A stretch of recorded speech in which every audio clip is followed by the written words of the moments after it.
आमदार गोपीचंद पडळकर आपल्यासोबत आहे, त्यांच्याशी आपण बातचीत करणार आहोत. खरं तर मिसिंग लिंक प्रकल्प हा महायुतीसाठी एक इन्फ्रास्ट्रक्चर मॅन जे ज्या प्रकारे देवेंद्र फडणवीस यांची ओळख झालेली आहे आणि ज्या प्रकारे पाहायला गेलं तर एक मोठा प्रकल्प हा महायुतीसाठी आहे. मात्र त्यावरून आता आरोप प्रत्यारोप होताना पाहायला मिळत आहेत.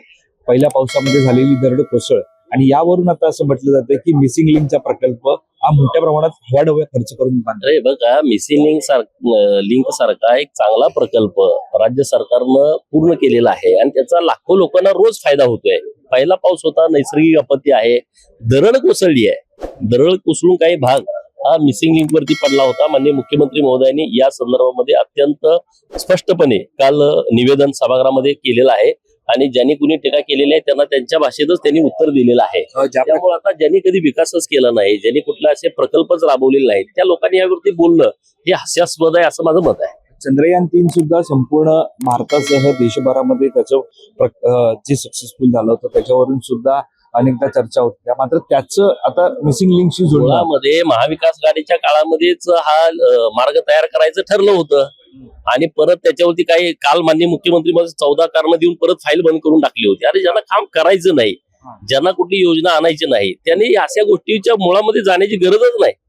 आणि काय पारदर्शकपणे काम सुरू आहे ते अख्ख्या राज्याला माहित आहे.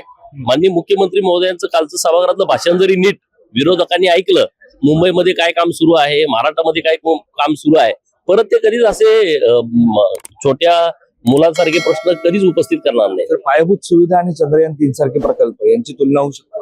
अरे, प्रत्येक ठिकाणी प्रत्येक प्रकल्प हा अत्यंत महत्वाचा असतो आणि त्याच्या पद्धतीने त्याची कॉस्ट जात असते. आज इथं पायाभूत सुविधा निर्माण करताना आज समृद्धी सारखा महामार्ग तयार केला. समृद्धी महामार्ग तयार करताना जमिनीला 4.5 पट भाव लोकांना दिले.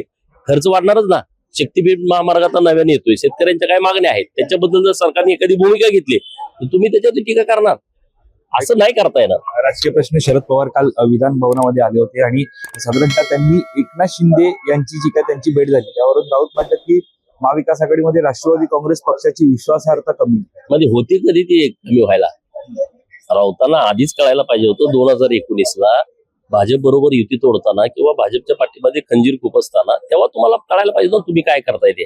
आता कळून काय वेळ निघून गेलेली आहे, पुलाखालनं बरंच पाणी गेलेलं आहे. आता काय उपयोग नाही ह्या विषयावरती बोलू. शरद पवारांवरती आता ज्या प्रकारे बोललं जात आहे कुठेतरी एनडीए सोबत कुठेतरी शरद पवारांचं जुळतंय का, आणि शरद पवार ज्या प्रकारे आता भेटीगाठी होतात त्यावरून संजय राऊतांना कुठेतरी यावरतून टीका करताना ते कुठेतरी त्यांना कुठेतरी नाराजी आहे. आता ते संजय राऊत आणि त्यांचं तर एकदम शक्य आहे ना. दिल्लीत गेल्यावरती एकाच घरात राहतात, त्यांना माहित पाहिजे ना काय चाललंय. आम्हाला काय माहित नाही त्या विषयात. कॅमेरा पर्सन अवधेश कोळी, मुंबई.